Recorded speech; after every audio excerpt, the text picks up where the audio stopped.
आप देख रहे हैं देश लाइव, देश की आवाज। मैं सहल कुरैशी। सुप्रीम कोर्ट ने सर्वोच्च अदालत, सर्वोच्चम न्यायालय एक फटकार लगाई है। और फटकार किसे लगाई है?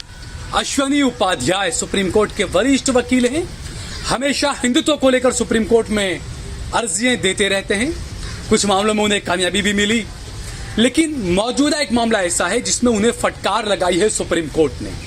और साथ ही साथ जिस सुप्रीम कोर्ट ने पहले यह कहा था कि हिंदू कोई धर्म नहीं है, यह महज एक जीवन शैली है, और इसके अलावा नाम बदलो आयोग एक बनाने की मांग की थी अश्विनी उपाध्याय ने, उसी पर सुप्रीम कोर्ट ने लाल आंख दिखाई है।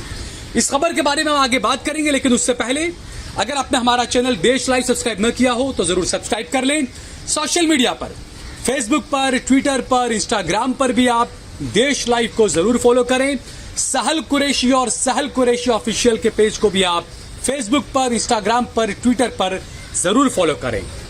तो दोस्तों, मामला यह है कि सुप्रीम कोर्ट के अंदर अश्विनी उपाध्याय, जो खुद को बड़ा हिंदूवादी बताते हैं, उन्होंने एक अर्जी दाखिल किया और उन्होंने एक पीआईएल लगाकर कहा कि सुप्रीम कोर्ट नाम बदलो आयोग बनाए, एक कमेटी बनाए, नाम बदलो कमेटी, जिससे कि जैसे जो है ना लाल किला है, ताजमहल है, पुरानी इमारतें हैं, पुरानी सड़कें हैं जो पुराने नामों पर हैं, उनके नाम बदले जाए और नाम बदलने में आसानी हो जाए, इसलिए कमेटी बनाई जाए। लेकिन सुप्रीम कोर्ट ने यहां पर उनकी मंशा पर ही सवाल उठा दिए हैं। सुप्रीम कोर्ट ने कहा है अश्विनी उपाध्याय को कि आप विवाद चाहते हैं, इसलिए आपने यह अर्जी दाखिल की है। साथ ही साथ सुप्रीम कोर्ट ने कुछ और बातें भी कही है। सुप्रीम कोर्ट ने सबसे पहले उनकी मांग को तो खारिज कर दिया, कहा कि ऐसा कोई आयोग या ऐसी कोई कमेटी बनाने की कोई जरूरत नहीं है, आप देश को सुकून से, शांति से रहने दें। शहरों का नाम बदलने के लिए आयोग बनाने की मांग सुप्रीम कोर्ट ने ठुकराई, कहा हम अतीत के कैदी बनकर नहीं रह सकते हैं। और साथ ही साथ कुछ अहम टिप्पणियां सुप्रीम कोर्ट ने की है इस मुद्दे को लेकर, वो हम आपको आगे बता रहे हैं कि सुप्रीम कोर्ट ने क्या क्या कहा है, कैसे तमाचा लगाया है यहां पर जिसने अर्जी दी है उसको, वो हम आपको बता रहे हैं। शहरों और कस्बों के प्राचीन नामों की पहचान के लिए रीनेमिंग कमीशन बनाए जाने की मांग वाली अर्जी जो है वो अश्विनी उपाध्याय ने की थी दाखिल, और इसमें कहा गया था कि क्रूर विदेशी आक्रांताओं ने कई जगहों के नाम बदल दिए, उन्हें अपना नाम दे दिया। आजादी के इतने साल बाद भी सरकार उन जगहों के प्राचीन नाम फिर से रखने को लेकर गंभीर नहीं है। उपाध्याय ने यह भी कहा था कि धार्मिक और सांस्कृतिक महत्व की हजारों जगहों के नाम मिटा दिए गए। याचिकाकर्ता ने शक्तिपीठ के लिए प्रसिद्ध किरीटेश्वरी का नाम बदलकर हमलावर मुर्शिद खान के नाम पर मुर्शिदाबाद रखने, प्राचीन कर्णावती का नाम अहमदाबाद करने, हरिपुर को हाजीपुर, रामगढ़ को अलीगढ़ किए जाने जैसे कई उदाहरण अपनी इस अर्जी के अंदर दिए थे। लेकिन सुप्रीम कोर्ट ने उनकी अर्जी को खारिज कर दिया, और जो जजों ने इस पर याचिका पर हैरानी भी जताई, जस्टिस के.एम. जोसेफ और बी.वी. नागरत्ना की बेंच ने याचिका में लिखी गई बातों को काफी देर तक पढ़ा। इसके बाद जस्टिस जोसेफ ने कहा, आप सड़कों का नाम बदलने को अपना मौलिक अधिकार समझते हैं क्या? आप सोचिए, यहाँ पर अर्जी लगाई थी और इसमें सुप्रीम कोर्ट ने कहा कि क्या आप सड़कों का नाम बदलना अपना मौलिक अधिकार समझते हैं अश्विनी उपाध्याय? ये सवाल सुप्रीम कोर्ट ने किया। इसके बाद ये कहा, आप चाहते हैं कि हम गृह मंत्रालय को निर्देश दें कि वो इस विषय के लिए आयोग का गठन करे? अपने मामले की खुद पैरवी कर रहे उपाध्याय ने कहा, सिर्फ सड़कों का नाम बदलने की बात नहीं है, इसमें ज्यादा जरूरी है इस बात पर ध्यान देना कि हजारों जगहों की धार्मिक और सांस्कृतिक पहचान को मिटाने का काम विदेशी हमलावरों ने किया। प्राचीन ग्रंथों में लिखे उनके नाम छीन लिए, अब वही नाम दोबारा बहाल होने चाहिए। इस पर जस्टिस जोसेफ ने कहा, आपने अकबर रोड का नाम बदलने की भी मांग की है। इतिहास कहता है कि अकबर ने सबको साथ लाने की कोशिश की, इसके लिए दीन इलाही जैसा अलग धर्म लाया। उपाध्याय ने जवाब दिया कि इसे किसी सड़क के नाम तक सीमित न किया जाए। जिन लोगों ने हमारे पूर्वजों को अकल्पनीय तकलीफें दी, जिनके चलते हमारी माताओं को जौहर जैसे कदम उठाने पड़े, उन क्रूर यादों को खत्म करने की जरूरत है। ये बात उन्होंने कही। अब ये यहाँ पर जो जौहर वाली बात है ना, जौहर दिखाने की जो बात है, इसमें ये बताया जाता है कि जीते जी आग में कूद कर जान दे देना, ये जौहर की बात है। ये अश्विनी उपाध्याय मुसलमान राजाओं पर, मुगलों पर यह आरोप लगा रहे हैं, जबकि सती प्रथा क्या थी हिंदू धर्म में वो अश्विनी उपाध्याय भूल गए, उन्हें याद नहीं है। प्रॉफिट मोहम्मद सल्लल्लाहु अलैहि वसल्लम ने उनके आने के बाद बच्चियों को जिंदा जलाना बंद हुआ, बच्चियों को जिंदा दफनाना बंद हुआ।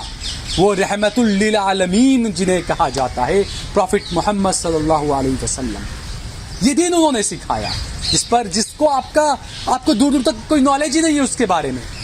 बहरहाल हम आते मुद्दे पर। आप समय को पीछे ले जाना चाहते हैं, सुप्रीम कोर्ट ने यह पूछा है अश्विनी उपाध्याय से। एक तरफ आप बात करते हैं न्यू इंडिया की, उभरते भारत की, भारत विश्व गुरु बनेगा, और दूसरी तरफ आप भारत को पीछे ले जाने की बातें कर रहे हैं ना। 1000 साल, 5000 साल, 10,000 साल पहले नंगे घूमने लग जाइए ना भाई, बंदर जैसे बाल बढ़ा लीजिए और कहिए कि आपके पूर्वज तो बंदर थे। माफ कीजिए, मैं तो नहीं मानता हूं, मैं पहले भी कई बार कह चुका हूं कि जो डार्विन की जो थ्योरी है जिसमें यह बताया गया कि हमारे बाप दादा बंदर थे, माफ कीजिएगा भाई, आपके बाप दादा बंदर होंगे। आदम अलैहिस्सलाम से लेकर आज तक मेरे बाप के बीच में, मेरे बीच में आज तक कोई बंदर नहीं आया। आपके बाप दादा रहे होंगे बंदर, आपके बाप रहे होंगे बंदर, हमारा कोई नहीं रहा है। बहरहाल बेंच की सदस्य जस्टिस नागरत्ना ने कहा, हम पर हमले हुए, ये सच है कि आप समय को पीछे ले जाना चाहते हैं। इससे आप क्या हासिल करना चाहते हैं? क्या देश में समस्याओं की कमी है? उन्हें छोड़कर गृह मंत्रालय अब नाम ढूंढना शुरू करेगा। जस्टिस नागरत्ना ने आगे कहा, हिंदुत्व एक धर्म नहीं, जीवन शैली है, इसमें कट्टरता की कोई जगह नहीं है। हिंदुत्व ने मेहमानों और हमलावरों सबको स्वीकार कर लिया, वो इस देश का हिस्सा बनते चले गए। बांटो और राज करो की नीति अंग्रेजों की थी, अब समाज को बांटने की कोशिश नहीं होनी चाहिए। इतनी गंभीर टिप्पणी सुप्रीम कोर्ट की तरफ से की गई एक हिंदूवादी वकील के अर्जी पर, लेकिन कोई गोदी मीडिया इसमें सवाल नहीं उठा रहा है, कोई गोदी मीडिया इसमें हिमाकत नहीं कर रहा है कि वो सत्ता पक्ष से और इस वकील से सवाल कर ले। अकबर के बारे में कोर्ट ने कहा कि अकबर ने सबको साथ मिलाने का काम किया था।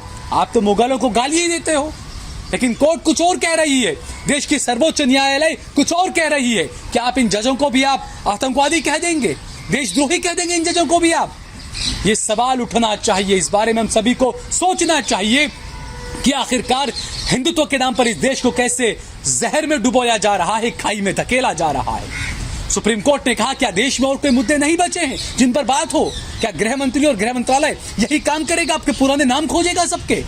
ये कई सवाल खड़े हो रहे हैं दोस्तों, क्योंकि सरकार ने सत्ता में आने के बाद, बीजेपी की सरकारों ने नाम बदलने के अलावा कोई काम नहीं किया है। सिर्फ नाम बदले हैं और कांग्रेस की बनाई बड़ी बड़ी कंपनियों को बेचा है, पैसा कमाया है और वो पैसा अदानी को दे दिया है और अदानी ने वो पैसा डुबो दिया है। ये इस देश की हकीकत है, ये इस सरकार की सच्चाई है। इस बारे में हम सभी को सोचना चाहिए। और उसके बाद नहीं मिली याचिका वापस लेने की भी इजाजत। अश्विनी उपाध्याय ने फिर गिड़गिड़ाते कहा होगा कि ठीक है, जहां पर हम अपनी अर्जी वापस ले लेते हैं जनाब, लेकिन उनको अर्जी वापस लेने की अनुमति भी नहीं दी गई। जजों के रुख को भांपते हुए याचिकाकर्ता अश्विनी उपाध्याय ने प्रयास किया कि याचिका खारिज न हो, बल्कि कोर्ट से वापस लेकर सरकार को विचार के लिए सौंपने की अनुमति मिल जाए, लेकिन जजों ने इससे भी मना कर दिया। उन्होंने याचिका को खारिज कर दिया।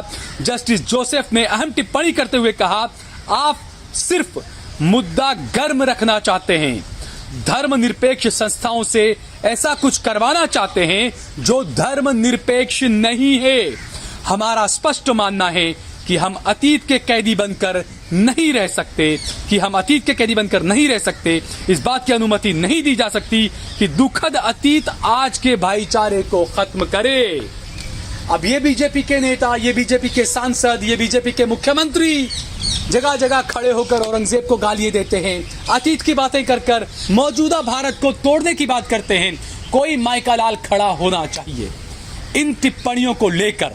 अश्विनी उपाध्याय को जो मुंह की खानी पड़ी इस अर्जी को लेकर इसके रेफरेंस का इस्तेमाल किया जाए, और जिन जिन विधायकों ने बीजेपी के, विपक्ष के सत्ता पक्ष से जुड़े हुए जिन जिन विधायकों ने इस तरह की जो बदमाशी की है, बयानबाजी की है, उनके खिलाफ मामले दर्ज किए जाने चाहिए कि आप क्या कर रहे हैं, इस देश को तोड़ने का काम कर रहे हैं। दूसरा, जो विधायक, जो सांसद संविधान का शपथ लेता है कि मैं कभी धर्म की बात नहीं करूंगा, मैं देश के और संविधान की बात करूंगा, मैं सभी धर्मों को समान मानता हूं, जिन विधायकों ने, एमएलए ने इसका शपथ लिया, उसके बाद उनके एक भी बयान अगर ऐसा आया है जो धर्म को लेकर था, किसी धर्म की नफरत को लेकर था, उनके खिलाफ एमपी एमएलए कोर्ट में मामले दर्ज किए जाने चाहिए, उनकी सदस्यताएं रद्द की जानी चाहिए। जब आजम खान की सदस्यता अपने एक बयान को लेकर रद्द हो सकती है, तो साध्वी प्रज्ञा की सदस्यता रद्द क्यों नहीं हो सकती? अनुराग ठाकुर की सदस्यता क्यों रद्द नहीं हो सकती? ये इस बारे में हम सभी को सोचना चाहिए। हमें एक भारत श्रेष्ठ भारत, नेक भारत चाहिए। हमें ऐसा नफरतों वाला भारत नहीं चाहिए जहां पर दो धड़ों में यह बहस हो जाए कि कर्णावती है या अहमदाबाद है, औरंगजेब ये है, वो ये है। ये तमाम चीजें नहीं होनी चाहिए दोस्तों, क्योंकि जितने मुगल रहे उनके वजीर हिंदू भी हुआ करते थे। जब किसी हिंदू राजा से लड़ाई होती थी, किसी मुसलमान वजीर राजा की, तो वहां पर जो वजीर, जो सैनिक थे, वो हिंदू हुआ करते थे।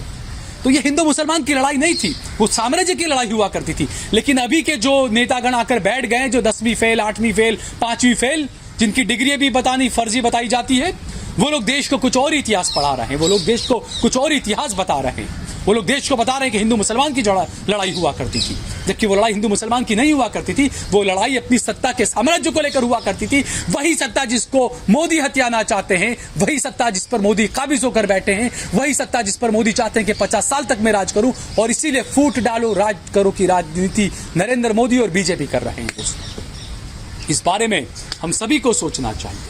और सुप्रीम कोर्ट का ये जो फैसला आया है, ऐतिहासिक फैसला इसे कहा जाएगा। किस तरीके से एक हिंदूवादी वकील को करारा तमाचा सुप्रीम कोर्ट ने मारा है, इस बारे में हम सभी को सोचना चाहिए। और देश के हिंदू युवाओं को इस फैसले को जरूर पढ़ना चाहिए, इस पर गौर करना चाहिए। और इतिहास, किसी अच्छे इतिहासकार का लिखा हुआ इतिहास पढ़ें आप, वो चड्डीधारी इतिहास न पढ़ें आप। अगर चड्डीधारी इतिहास पढ़ेंगे तो नफरत के अलावा आपके दिल दिमाग में और कुछ नहीं आने वाला है। अगर आप अच्छे इतिहासकार का इतिहास पढ़ेंगे तो आप एक भारत श्रेष्ठ भारत, नेक भारत की बात करेंगे। आप देश को जोड़ने का काम करेंगे अगर आप अच्छा इतिहास पढ़ेंगे। तो इस वीडियो को ज्यादा से ज्यादा शेयर करिए। अगर आपने हमारा चैनल देश लाइव सब्सक्राइब न किया हो तो हमारे चैनल को जरूर सब्सक्राइब करिए, और सोशल मीडिया पर भी आप जरूर हमारे पेज को फॉलो करिए। ज्वाइन बटन दबाकर हमारा ज्यादा से ज्यादा सहयोग करिए। वीडियो के आखिर में हमने हमारा नंबर भी दिया हुआ है, गूगल पे और पेटीएम पर भी आप हमारा ज्यादा से ज्यादा सहयोग करिए।